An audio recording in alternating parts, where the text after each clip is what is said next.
drive kami dahil ang problema nito, lumalagabog yung ilalim, yung transmission niya. Okay, so, bago ka mag-adjust sa loob, so set up na. So tama lang. So sige, pandali mo na yung makina guys. Palitan natin. So yun na guys, bago na siyang gawa. So pwede na yung gabit yan. Okay, so mag-test na din tayo ng traffic tira natin. Okay, mapagpalang araw ngayon guys. Meron tayong another actual na itirahin. So nag-test drive kami dahil ang problema nito, lumalagabog yung ilalim, yung transmission niya. So mamaya konti i-scan natin kung ano yung problema. Kita niyo naman mayroong check engine dyan. So sa totoo lang maraming sakit itong Toyota Innova na ito, pero isa-isahin lang natin guys yung pagtira. So ang main problem nito is yung lumalagabog yung niya, transmission during engage. Magpapalit siya ng shifting mechanism ng gear. First, second, third, fourth, kumakadyot, bug, gumaganon. So nasa pressure solenoid ito akong tingin ko, pero check pa rin natin, scan muna natin. After that malalaman na natin kung ano yung issue. Then yung ilalim. So yun lang muna guys, then titirahin muna namin. Mag-change fluid muna kami. After that tingnan ko yung main system ng bracket niya lahat, pati yung solenoid sa ilalim. Pagkatapos niyan malalaman natin kung anong problema. Okay, so yun lang, at least alam na natin yung problema. So tara, tirahin na natin to. Okay, so nandito na tayo guys sa mag-engine scan na tayo. So check natin kung ano yung issue, kung bakit may nagabog sa ilalim. And then malalaman natin pag may scan natin, doon natin makikita kung ano yung main issue, either solenoid valve or yung kanyang mechanical system, yung mga hindi na-detect ng sensor. So yun ang mga kailangan mo malaman. Unang-una yung mga bracket, transmission bracket, yung kanyang cable, yung kanyang shifting set assembly. Yun yung mga guys, yung mga hindi na-detect ng sensor. Pero mas maganda i-scan muna natin para sure ball talaga tira natin. Okay? Okay, so i-scan tayo guys. Check natin yung system, bakit kumakalabog yung transmission. Pasok muna natin to. Ayan. Okay, so reading tayo. Tara guys, tingnan natin yung maigi kung ano problema nito. O natin yung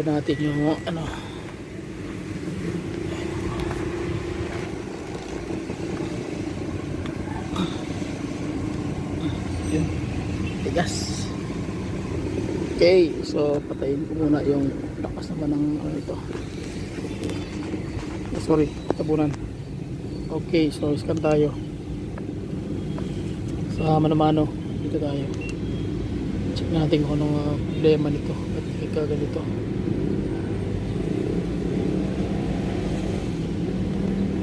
Ang ito Toyota Innova. So Toyota, where are you now? Toyota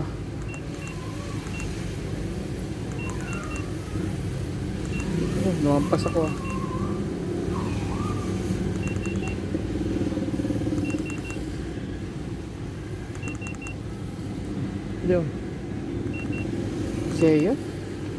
Zeon Toyota. Okay, ang titingnan natin yung transmission kasi umuuga-uga malakas yung lagabog so mahirap yun na ganun sistema. Nagalaw na kasi ito guys. Yun yung problema nito pag once na repair na, talagang medyo masakit talaga sa ulo yun. Ngayon ang problema ito kasi hindi na alam ng may-ari kung ano yung history. Basta ang alam niya, nabili nila yun na yung nangyari. So medyo maraming yun, nakailaw pa yung passenger airbag. Duda ko ito na bundle to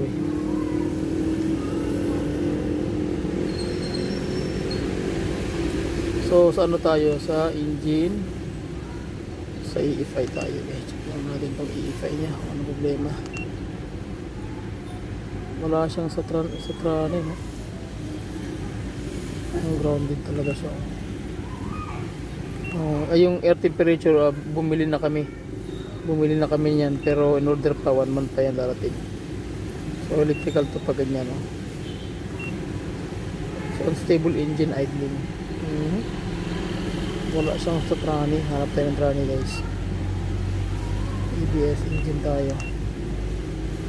Wala siyang transmission.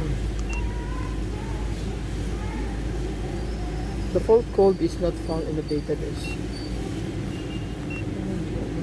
Talagang unstable engine idling.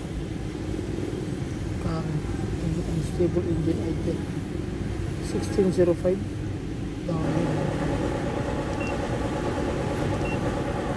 Search ko muna yung 1605.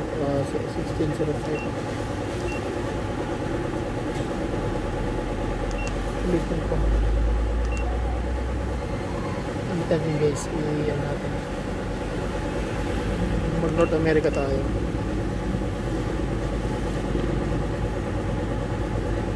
Talagang medyo puzzle sa akin, tsaka medyo to, dahil pag ganitong unit, ibig sabihin nito na galaw na to. Kaya kaming mga mekaniko minsan nahihirapan kami pag once na yung engine, especially FI, nagalaw na. Mahirap yan maglabas ng code. Tulad nito, dapat may lumalabas na transmission. Wala siyang lumalabas.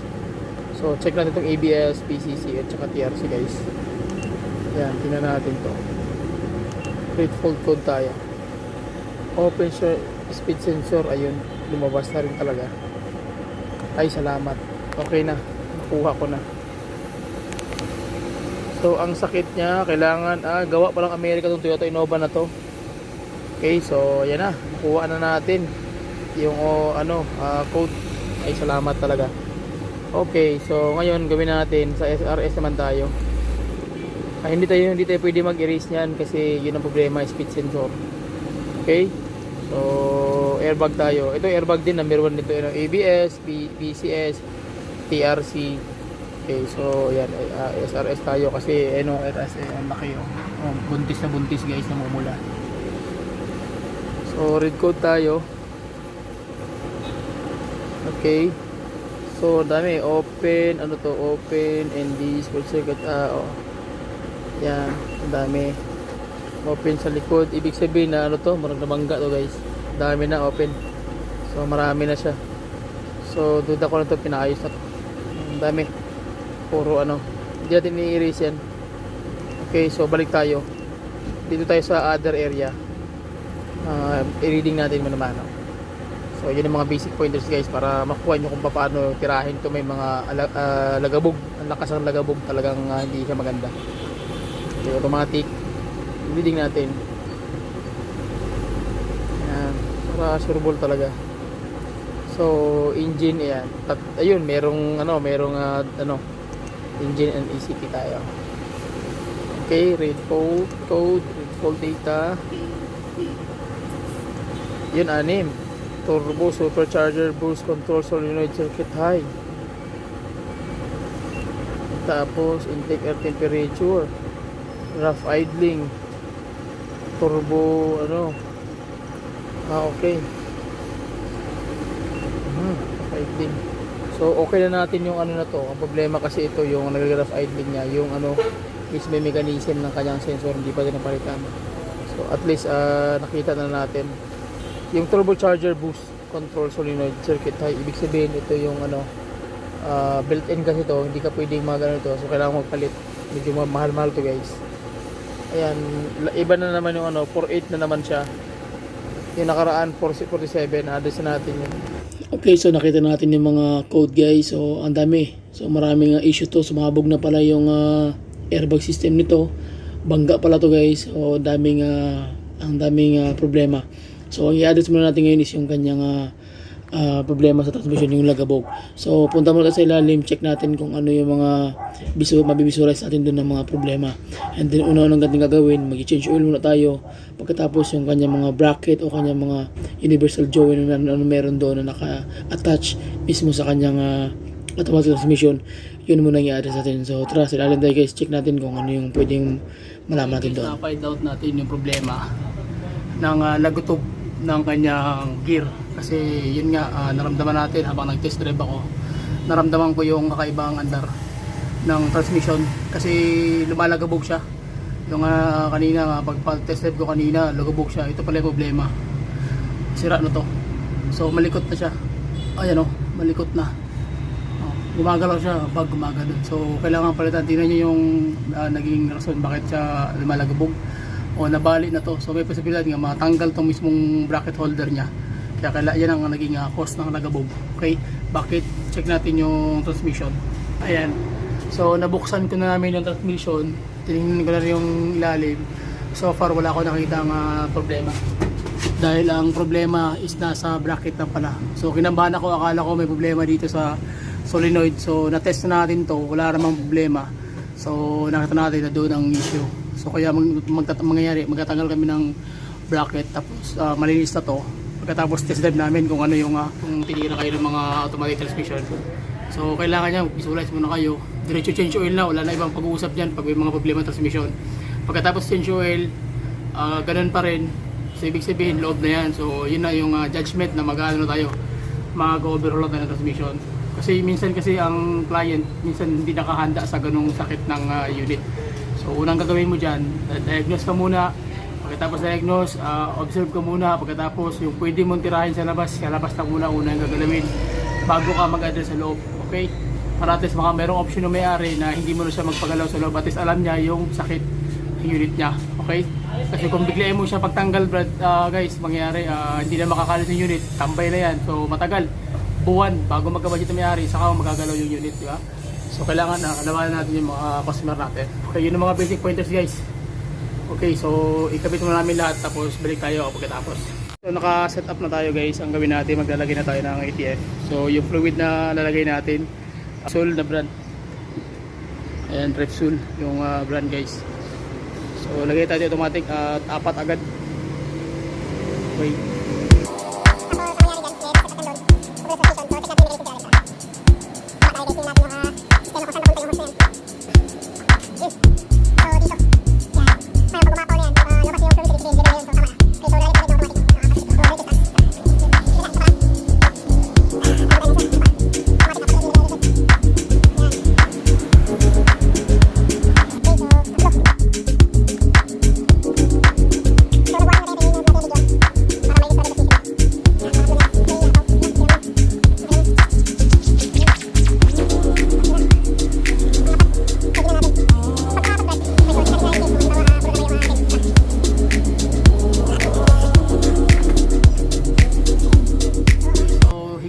Mechanism. Yan. Pagkatapos niyan, mahigpit, maglalak na yan. Napanay na bilis. So ito yung kanyang Okay, so we are almost done, guys. Ang gagawin naman natin ngayon, magpapalit naman tayo ng engine bracket. Okay, so nakabit na natin yung mismong buong transmission, yung takip niya, may fluid na rin yan. So okay na, set up na yung mechanism. So tara, magtanggal muna tayo ng engine bracket, tapos doon naman tayo mag-focus. Let's go, tara.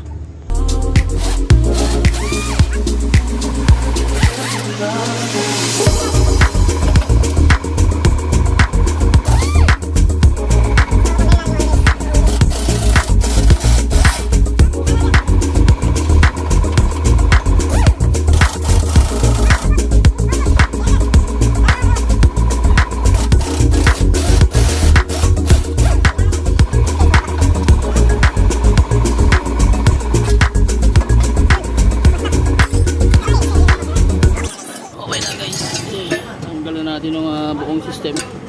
So papalitan natin to ng bracket. Ito, papalitan natin. Yan. Sige, brad natin, guys, yung bracket. Ang nangyari ayun, maingay. Kasi nga ang nangyari ito, low thread na siya. Ang nangyari ayan, low thread na siya. So pwede itong repairin and then pwede yung bilhan ng bago. Pero para sa akin, repair lang natin to, guys, para makatipid yung may-ari. So repair na natin to, guys. So after repair, tingnan natin kung ano yung magiging itsura niya. Okay, so break tayo, guys, after a few minutes pag na-repair natin tong pinaka mounting bracket niya. Okay, so ito yung mounting bracket. So ayun na, guys, bago na siyang gawa. So pwede na yung kabit yan. Ayan, so setting na yan siya. So hindi na tayo bumili ng bago, pina-repair lang natin. Mahalaga original yung kanyang to, tibay na yan, guys, hindi yan nagagalaw. So ito yung mga basic pointers. Pagkatapos ito, ikakabit na natin to, guys. Okay, so mamaya balik tayo pag makabit na natin to, tapos diretso na natin i-set up yan. Alright, nakabit na natin yung mechanism, guys. Ayan.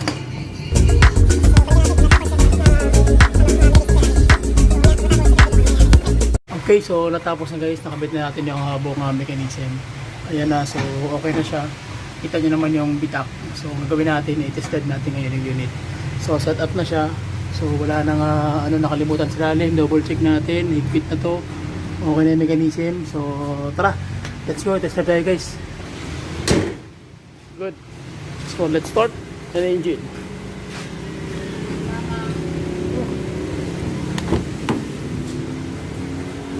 Ang bango ng loob.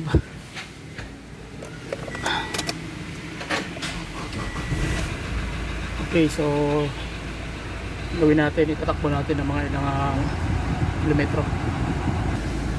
Okay, so engage na natin guys. Naka-park na yan. Yun, drive natin. Tingnan natin yung takbo doon tayo sa highway guys. Okay. So yan na, yung kanina may lagutok lakas oh. Yun, magabog pa rin guys. Talagang malakas pa rin nagabog niya. So ang problema talaga nito ngayon, ang titry natin is yung kanyang shifting lever mechanism at yung kanyang shifting cable. So check natin yun. Yun na lang yung last part guys na titry natin sa unit na to, kasi nga wala siyang lumalabas na code mismo sa loob ng kanyang transmission. So balik tayo sa shop guys. So check natin. So tara, let's go. Okay na guys, so ang gagawin natin ngayon, itong yung shifting lever mechanism nasa assembly. Ang gagawin natin is tatanggalin natin yan. So bubuksan natin, tatanggalin natin yung center console, yung armrest, tsaka yung mga upuan, para buwelo tayo makita natin yung kanyang sistema sa loob, kung ano ba talaga yung kulang nito or adjustment na dapat gamitin dito sa unit na to. So ito na lang yung kulang guys, para ma-find out natin kung ano talaga yung main reason ba't siya makalabog, dahil wala na tayong ibang makita ng way. So ang gawin natin, magbabaklas tayo ng center console para makuha natin yung kanyang shifting set assembly sa loob mismo. Okay, so sunod tayo guys.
Okay, so ito na guys, na ano na natin, kumakadyot nga yung transmission ni ma'am. Gagawin natin, chine-check natin dito yung mechanism kung bakit kumakadyot. Ayun, na-find out natin problema ng lagabog ito. Ayan, kasi may play yung kanyang shifting mechanism. So kahit anong klaseng adjust mo rito, kung may play dito, ayan may malaki na yung play. Kaya mawangwang na siya Tanggal, dinikit lang pala yan eh. So ito yung problema niya. Tapos hindi ito nare-repair kasi built-in ito. Ayan built-in. Ayan electronics yan So magkakaproblema talaga yung transmission hanggat hindi ma-address sa electronics yan Kasi hindi talaga yan pwedeng i-repairin. So buo talaga ito bibilhin. Wala kang bolt na pwedeng tanggalan. Pag tinanggal mo, sira na siya. Hindi mo na magagamit. Ayan plastic lang siya. Yun ang kailangan. Malaki na play Ito yung problema talaga dapat walang play ito, kasi ito konting pitik lang kasi niyan. Dapat niyan setting talaga siya.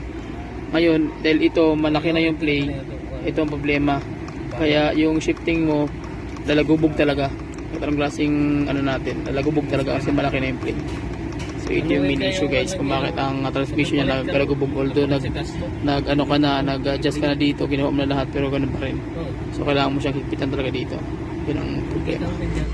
actual natin guys kung paano natin malalaman kung sila na ba talaga yung set assembly ng shifting lever mechanism ng Toyota Innova. So makikita nyo guys, tatanggalin muna natin itong cable. Pagkatapos makikita natin kung ano talaga yung buong pangyayari, kung bakit ayaw niyang umakma doon sa kanyang shifting position. Kaya nangyayari kumakalabog, gumaganon kasi nga nalilate or late talaga yung yung shifting mechanism. Kunti lang yung open doon sa ball body. Kaya ang nangyari, makita nung hindi gumagalaw, di ba? Yung nasa S+1 miles sa yan guys, pero hindi na gumagalaw mismo yung mechanism. So sira talaga yung assembly sa loob. Kaya yun ang naging main issue. So at least nakuha na natin yung basic pointers talaga. Medyo nahirapan ako, ang dami ko nang ginawa. Halos kulang na lang ibaba ko yung transmission, pero salamat sa Diyos at nakuha ko rin talaga guys, na pakita ko sa inyo yung sistema kung bakit siya nasira. So i-actual natin guys, tatanggalin ko muna itong cable, tapos tingnan natin kung ano pwedeng mangyari dito. Ayan, pag tinanggal mo itong tanggal na siya. So dapat ito, yan laki ng sira na siya. Dapat yan, itulak mo siya para gumana siya. Yan. Yan. Ngayon, yan yung minus. So mag plus ka ngayon, gumagana siya. Yan yung clearance na yan, dapat yan walang clearance yan, setting. So yung konting clearance yun ang bibigay ng problema dun sa shifting lever, kasi hindi niya maitapat ng maayos. Kaya pag ginanon mo, kailangan mo siyang hilain. Hilain mo to dito sa gad para makagumana siya. Pag hindi mo siya nahila, gano'n lang siya. So hindi gagalaw. Hindi gagalaw. So pag gano'n naman, gagalaw siya. Pero pag ganyan naman, hindi rin gagalaw. So kailangan hilain itong mabuti. Pag hinila mo naman, mas matigas na yung yung mechanism. Yun ang problema. So nandito ang problema at saka sa cable, ilang babalitan.